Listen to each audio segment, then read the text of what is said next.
Hello everyone. So today we're gonna do 7 plus 5 with Miss Tina here. And you're going to show them the Raha split, right? Yeah. Okay, so let's make sure we have 7 here. Is there 7 here? So 5, 6, 7. Okay, so 7 and 7. Now, Raha, can you just put these in a line? Yeah. Okay.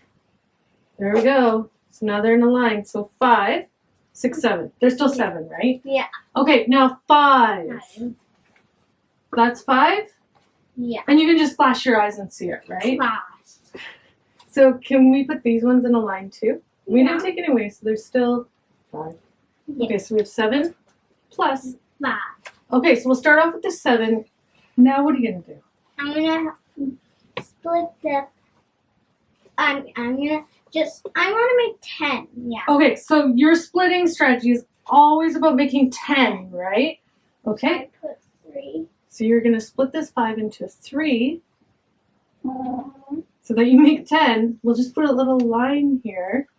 And then, so you split the 5 into 3 and... 2. Okay, so you went 7 plus 3 equals 10. 10. So this. And then you added another 2. Equals 12. Awesome.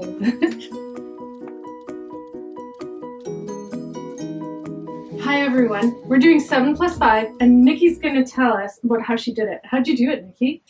So first I changed the order into 5 plus 7. Oh, okay. So we have 7 plus 5 and you want to think about 5 plus 7. Okay, so let's look at, so,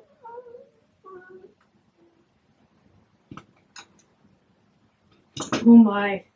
Okay, how many do we have here? 12. Yeah, you just have the 10, 11, 12. So 7 plus 5 equals, 12! awesome. So like the 5 was here and then I moved it over, which quickly made 12. Yeah, great job, Nikki. High five.